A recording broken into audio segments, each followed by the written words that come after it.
राजस्थान में इसी सप्ताह हटेगा ट्रांसफर से बैन। बड़ी जानकारी हम आपको दे रहे हैं। बड़ी संख्या में बीजेपी विधायकों ने मांग की थी। सीएम भजनलाल शर्मा से बैन हटाने की मांग की गई थी। नए साल में बड़ी संख्या में होंगे प्रदेश में तबादले। बीजेपी कार्यकर्ताओं की भी लंबे समय से मांग थी। हालांकि थर्ड ग्रेड शिक्षकों के ट्रांसफर की लेकर कोई पॉलिसी नहीं बन पाई। कई जिलों में बदले जाएंगे कलेक्टर और एसपी। आज समाप्त हुए जिलों के आईएएस और आईपीएस को भी किया जाएगा अन्य जगह पर एडजस्ट।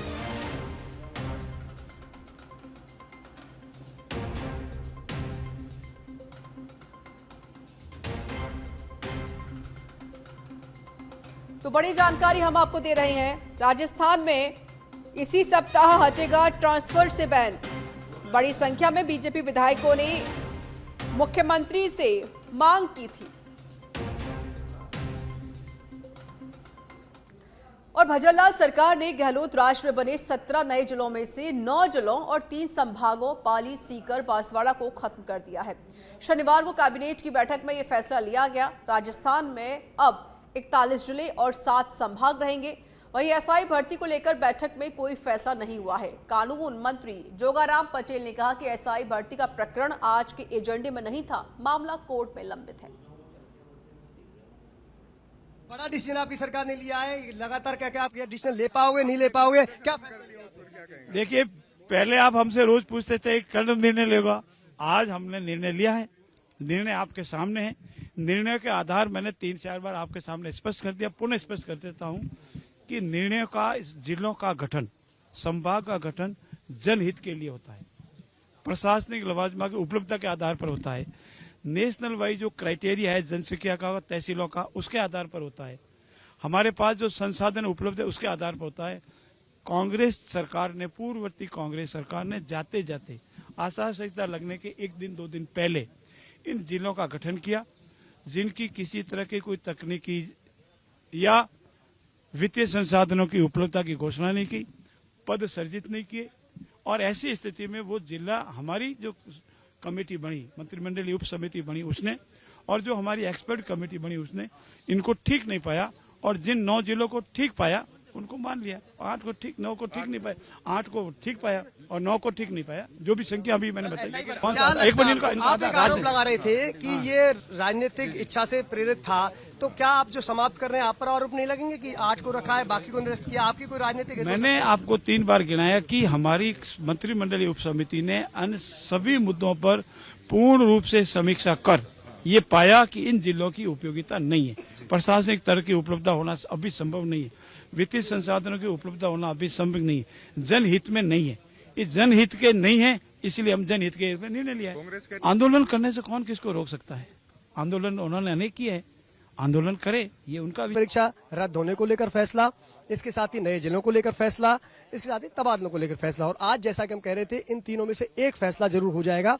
और नए जिलों की जो तस्वीर थी कि कितने जिले रद्द किए जाएंगे, कितने यथावत रखे जाएंगे, वो लगभग साफ हो गया है। क्योंकि आज एक बड़ा फैसला जिसका इंतजार था वो भजनलाल सरकार ने लिया है। इसी को लेकर नए पंचायतों को पुनर्गठन की बात हुई है और भी कई फैसले लिए गए, लेकिन आज जो सबसे बड़ा फैसला लिया गया है वो लिया गया है नए जिलों को लेकर जो तस्वीर बन रही थी उसको अब पूरी तरह से साफ कर दिया गया है।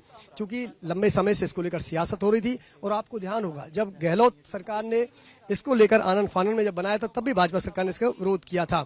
मेरे साथ सीधे सुमित गोदारा ही जुड़ रहे हैं, उनसे हम बात करें। सुमित जी, एक बड़ा फैसला आज इसको लेकर आ रहा है, क्योंकि आपने एक बात कही थी हमेशा जब नए जिले बनाए जा रहे थे कि इसमें कहीं ना कहीं राजनीति है, और आपने एक्सपर्ट कमेटी की राय ली, मंत्रिमंडलीय समिति की राय ली, और आपने तब ये पाया कि कहीं ना कहीं ये जो वैधानिक बाध्यताएं या जो जिलों को नए कानून बनाने के जो पैरामीटर्स उनको फॉलो नहीं किया गया है। बिल्कुल, ये तो दिख रही बात है। देखो, जब राजस्थान 1956 में आया गठन के रूप में तो उसमें 26 जिले थे, और 67 सालों में राजस्थान में 33 जिले यानी 7 ही जिले बढ़े। अशोक गहलोत जी 3 बार मुख्यमंत्री रहे, 15 साल रहे। पहले 2 काल में एक भी जिला नहीं बनाया 10 साल। और तीसरे कार्यकाल के पहले 4 साल में एक भी जिला नहीं बनाया। लास्ट में जब चुनाव आए तब उन्होंने राजस्थान में 20 जिलों की घोषणा कर दी, 3 संभाग की घोषणा कर दी। तो कहां से व्यवहारिकता ये झलक रही है? व्यवहारिकता ये होती है छोटे छोटे पंचायत समिति को आपने जिला बना दिया तो संदेश तो गलत जाता ही है राजस्थान में। राजस्थान इतना बड़ा राज्य है और राजधर्म क्या कहता है, किसी का जो भी पद पर बैठा उसका धर्म ये होता है कि राजस्थान के प्रत्येक नागरिक का हित देखा जाए, सिर्फ राजनीतिक स्वार्थ देखते इतनी देखा जाए। आज भजनलाल जी, माननीय मुख्यमंत्री भजनलाल शर्मा जी के नेतृत्व में जो जिले यथावत रखे गए उसमें कोई राजनीतिक नहीं, राजस्थान की जनता का हित देखते रखा गया कि जहां पर आबादी देखते हुए, तहसील क्षेत्र देखते और ये देखते हुए कि कोई भी ऐसा आदमी अंतिम बैठा व्यक्ति है उसको ये नहीं लगे कि मैं दूर हूं जिला मुख्यालय से, उस हित को देखते हुए आज राजस्थान में जिलों का गठन किया गया। सुमित जी और भी आपका वेट कर रहे हैं, एक छोटा सा एक सवाल रहेगा कि जो जिले आपने यथावत रखे 8 जिले, क्या वो 8 जिले इन सभी पैरामीटर्स को फॉलो कर रहे हैं? बिल्कुल बिल्कुल कर रहे हैं, पैरामीटर्स फॉलो कर रहे हैं बिल्कुल। और आप खुद भी आप देखिएगा, आप खुद भी एनालाइज करोगे, आपको लगेगा और आप खुद भी ये बोलोगे कि बहुत शानदार निर्णय लिया गया, जो 8 जिले वास्तव में डिजर्विंग उन जिलों को रखा गया। आपका कोई राजनीतिक स्वार्थ नहीं, देखो हम तो कोई राजनीतिक स्वार्थ नहीं, हम तो एक ही स्वार्थ देखते हैं कि प्रदेश हमारा आगे बढ़े, राजस्थान विकसित राजस्थान और माननीय नरेंद्र मोदी जी के नेतृत्व में विकसित भारत हो, ये हमारा स्वार्थ है। ये थे खाद्य मंत्री सुमित गोदारा जिनका कहना है वो राज्य के हित को होते हुए किया, लेकिन इतना है कि आने वाले दिनों में इस फैसले पर बड़ी सियासत आप राजस्थान में देखेंगे। वीडियो जर्नलिस्ट दिनेश के साथ लाल सिंह फौजदार, सच बेधड़क, जयपुर। और भजनलाल सरकार ने कैबिनेट बैठक में बड़ा फैसला लेते हुए गहलोत सरकार में बनाए गए 9 जिलों को खत्म करने का निर्णय लिया है। हालांकि गहलोत राज में बनाए 17 जिलों में से 8 जिले यथावत रहेंगे। इधर पूर्व सीएम अशोक गहलोत ने सच बेधड़क से बात करते हुए इस पर रिएक्शन दिया और सरकार के इस फैसले को आनन फानन में लिया गया निर्णय बताया। हमने सोच समझ के जिले बनाए थे और मैंने कहा था और अधिक जिलों बनाने की संभावना है राजस्थान में, क्योंकि राजस्थान का एरिया बहुत बड़ा एरिया है। छत्तीसगढ़ छोटा राज्य है, वहां पे भी गुजरात के अंदर भी हमसे ज्यादा एरिया कम है, 33 जिले वहां पर बने हुए हैं। मध्य प्रदेश के एरिया हमसे कम है, 53 जिले वहां पर, 53 जिले हैं वहां पर, और आनंद फानंद में उन्होंने ऐसा निर्णय किया है। तो किस दृष्टिकोण से ये निर्णय उचित तो नहीं कहा जा सकता। मनमाने का फैसला हुआ है, ऐसे में लोग वहाँ की जो जनता है वो अब मैं तो कुछ नहीं कह सकता, मैं कह सकता हूँ कि जिले हमने सोच समझ बनाए थे। अब नीमका थाना है, 40 साल से मांग थी वहां पर। अनुमगढ़ है, इनके कितनी दूरी है गंगानगर से, सीकर से, प्रशासनिक दृष्टि से काम होता नहीं था, उन एरियो को इन्होंने खत्म कर दिया। तो मैं समझता हूँ इन्होंने उचित नहीं किया। और प्रदेश में 24 साल पहले पहली बार मल्टी स्टोरी ग्रुप हाउसिंग आवासीय योजना की शुरुआत करने वाली प्रॉपर्टी कारोबारी ज्ञानचंद अग्रवाल अब पुलिस के रिकॉर्ड में हिस्ट्री शीटर है। वैसे तो नारायण ग्रुप के संचालक ज्ञानचंद अग्रवाल ने राजधानी की मोहाना मंडी से लेकर कलवाड़ तक करीब 5000 बीघा जमीन में आवासीय योजनाएं विकसित करके लोगों को भूखंड बेचे हैं, लेकिन आवासीय योजनाओं के अधिकांश ब्लॉक पूरे विवादित रहे हैं। देखिए हमारी खास रिपोर्ट। पुलिस रिकॉर्ड में ज्ञानचंद सालों से फरार है, लेकिन इसमें पुलिस की मिलीभगत से भी इनकार नहीं किया जा सकता, क्योंकि ज्ञानचंद के कई पुलिस अफसरों के साथ में डीएसटी व सीएसटी पुलिसकर्मियों के साथ अच्छे संपर्क है। सूत्रों का दावा है कि कई पुलिसकर्मी तो ज्ञानचंद अग्रवाल के लिए बेशकीमती विवादित भूखंडों का डरा धमकाकर औने पौने दामों में सेटलमेंट तक करा रहे हैं। सेटलमेंट के बाद मुकदमों में एफआर लग रही है। भूमाफिया ज्ञानचंद अग्रवाल पर पुलिस मेहरबान, सैकड़ों लोगों के साथ प्लॉट बेचने के नाम पर लाखों रुपए की ठगी। माफिया ज्ञानचंद अग्रवाल पुलिस के रिकॉर्ड में है फरार। पुलिस थानों में दर्ज होने वाले 70% मुकदमों में पुलिस ने लगा दी एफआर। सिविल नेचर झूठा या गलतफहमी के कारण दर्ज होने पर लगाई एफआर। श्यामनगर थाना पुलिस ने खोली थी पिछले दिनों ज्ञानचंद अग्रवाल की हिस्ट्री शीट। माफिया अग्रवाल के खिलाफ दर्ज होने वाले केवल 10% मुकदमों में ही कार्रवाई। अग्रवाल को सबसे पहले वर्ष 2009 में किया था एसओजी ने गिरफ्तार। इसके बाद अग्रवाल को श्यामनगर और मानसरोवर थाना पुलिस ने किया गिरफ्तार, लेकिन इस दौरान थाने पर पुलिस कस्टडी में हुए थे मुकदमों में मिलीभगत से राजीनामा। पुलिस के आंकड़ों की माने तो ज्ञानचंद अग्रवाल पर 300 से ज्यादा मुकदमे। वर्ष 2009 से जून 2024 तक हो चुके 300 से ज्यादा भूखंडों की धोखाधड़ी करने के मुकदमे दर्ज। पुलिस ने केवल अब तक 20 मुकदमों में आरोपी के खिलाफ गिरफ्तारी करके चालान किया पेश। पुलिस की कार्रवाई को लेकर चौंकाने वाला तथ्य भी आ रहे सामने। पुलिस ने करीब 200 मुकदमों में लगाई एफआईआर।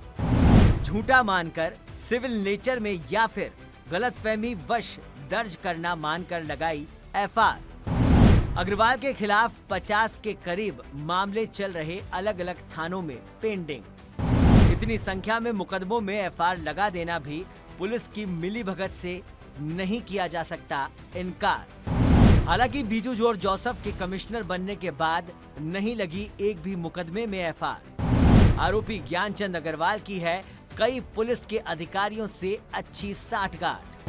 पुलिस थानों में न्याय के लिए सालों से भटक रहे हैं पीड़ित। अकेले मानसरोवर थाने में अब तक ज्ञानचंद के खिलाफ दर्ज हो चुके हैं 223 केस।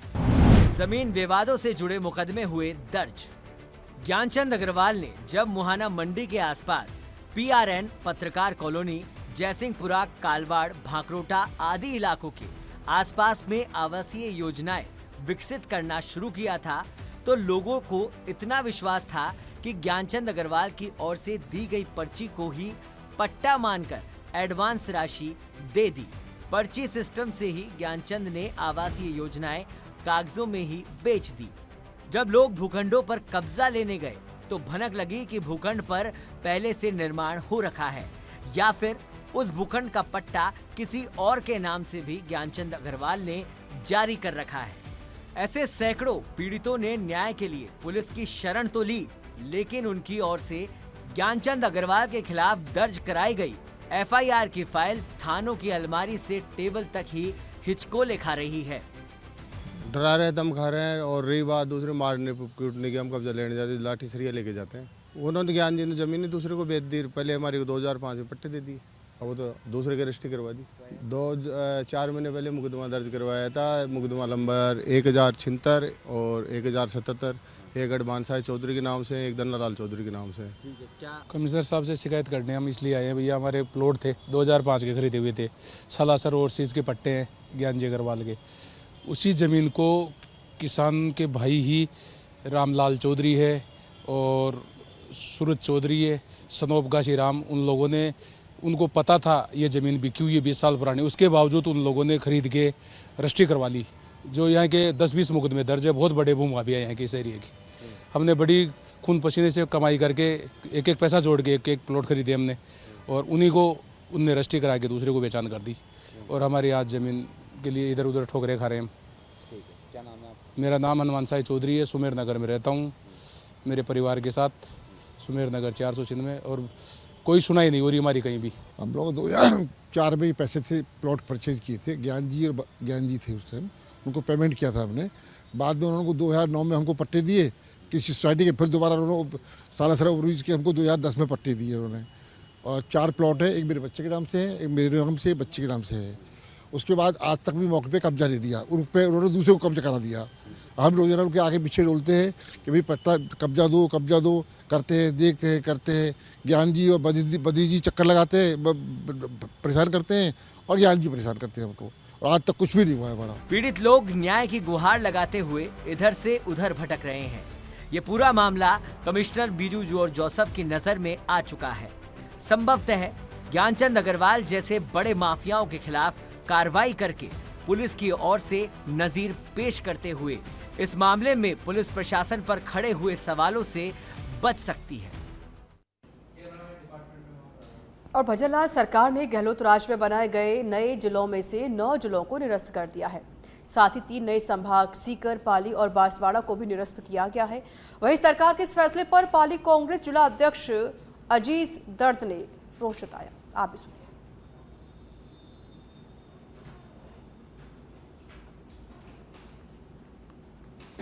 जिस तरीके के मुझे समाचार हुए हैं कि राजस्थान सरकार ने अपने कैबिनेट में फैसला लेते हुए हमारे अपने राजस्थान में 3 संभाग और 9 जिले निरस्त कर दिए हैं। बहुत अफसोस के साथ कहना पड़ रहा है कि ये जनता के साथ सीधा कुठाराघात है। पिछली सरकार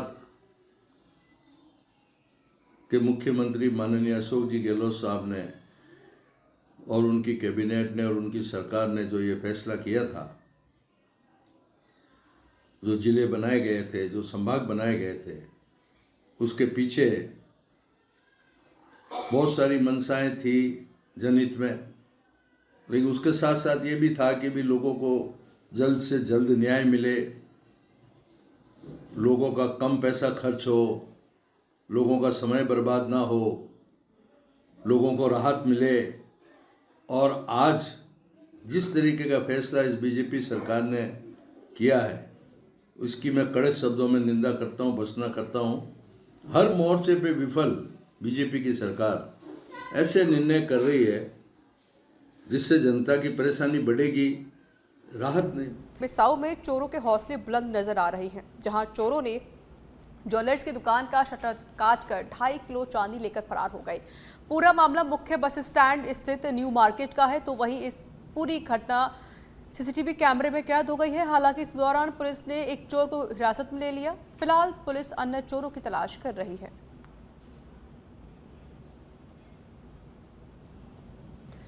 और जयपुर के जोन 9 स्थित चतरपुरा में 100 और 200 फीट सेक्टर रोड बनाने के लिए जेडीए की ओर से जमीन व्याप्ति की गई थी। जेडीए की ओर से 2007 में विकसित भूमि के लिए किसानों को आरक्षण पत्र भी थमा दिया गया था, जिनमें से कई किसानों को विकसित भूमि का आवंटन पत्र भी जारी कर दिया गया, लेकिन 2 विधवा महिलाओं को अभी तक आवंटन पत्र नहीं दिया गया है।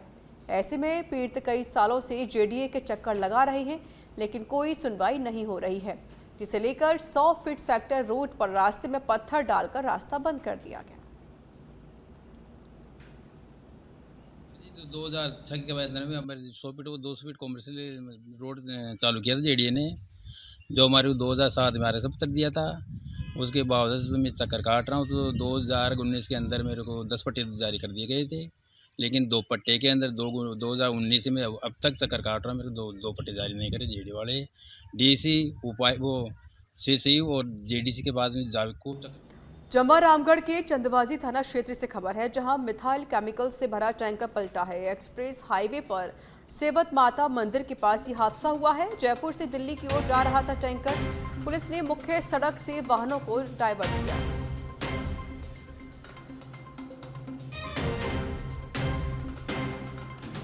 प्रतापगढ़ के मुंगाना में लापता हुए हर्ष जैन का शव मुंगाना में ही एक बावड़ी में मिला है।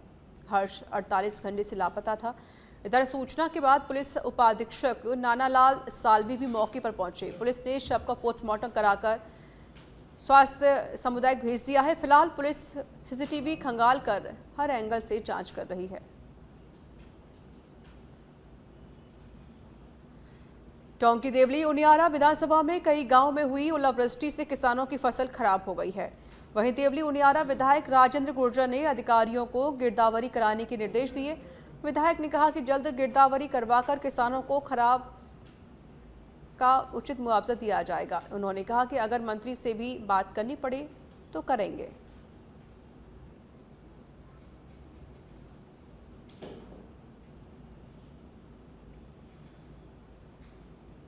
देवली उनियारा विधानसभा में पाएगा, गलवानिया, सौंप, मोहम्मदपुरा में अतिवृष्टि और कई और जगह से भी खबर आ रही है कि और भी जगह अतिवृष्टि ओलावृष्टि हुई है। तो जो फसलों का नुकसान हुआ है, तो हम इसका गिरदावरी करा के उच्च अधिकारियों से बात कर लिए और इसकी गिरदावरी करा के और किसानों को मुआवजा दिलाएंगे उच्च, और माननीय मंत्री महोदय से बात करेंगे ताकि इनको मुआवजा मिले। जालौर से खबर है, जहां जमीन विवाद में वृद्धा की मौत का मामला सामने आया। महिला के शव का 24 घंटे बाद भी पोस्टमार्टम नहीं हुआ। परिजन कर रहे आरोपियों को गिरफ्तार करने की मांग। गिरफ्तार करने के बाद ही पोस्टमार्टम करने पर परिजन अड़े हुए हैं। पुलिस ने कहा कि पोस्टमार्टम रिपोर्ट आने के बाद ही आगे की कार्रवाई की जाएगी। पागोड़ा थाना क्षेत्र के देवता का गोलिया का एक पूरा मामला है।